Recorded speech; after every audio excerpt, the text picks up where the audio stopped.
भाजप नेते आणि माजी खासदार बृजभूषण सिंग यांच्या एका खळबळजनक विधानाने राजकीय वर्तुळात मोठी चर्चा सुरू झाली आहे। अयोध्येतील राम मंदिरातील दानपेटीशी संबंधित कथित अनियमिततेबद्दल त्यांनी केलेलं एक धक्कादायक विधान आहे आणि या विधानामुळे गुड आणखीनच वाढलाय। तर 5 कोटींची चोरी झाल्याचा आरोप ठाकरे सेनेचे खासदार संजय राऊतांनी केलाय। यावर भाजपने उत्तर दिलंय।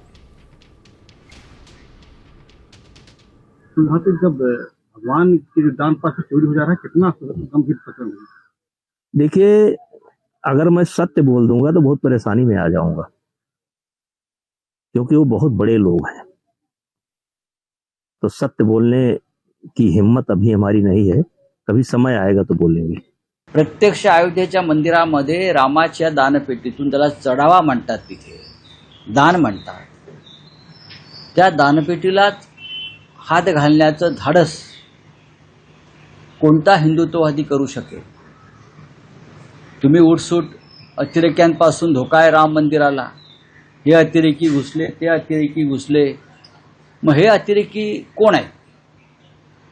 जे सीसीटीव्ही कॅमेरा दिसत आहेत आणि नंतर जेव्हा हे लक्षात आलं तेव्हा ते सीसीटीव्ही फुटेज गायब करण्यात आले। राम मंदिर ट्रस्टने उत्तर दिलेले आहे। संजय राऊतांना राम मंदिराबद्दल बोलण्याचा अधिकार आहे का?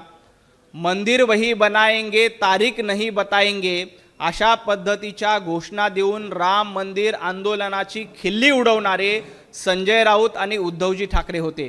त्यामुळे त्यांनी राम मंदिरावर न बोललेलं बरं। ज्यांनी रामाचं अस्तित्व नाकारलं, ज्यांनी रामाच्या अस्तित्वाचे पुरावे मागितले, अशा काँग्रेसला पाठिंबा देण्याचं पाप हे उभाटा गटाने केलंय। त्यामुळे त्यांनी राम मंदिरावर अश्रू गाळण्याची काही गरज नाही।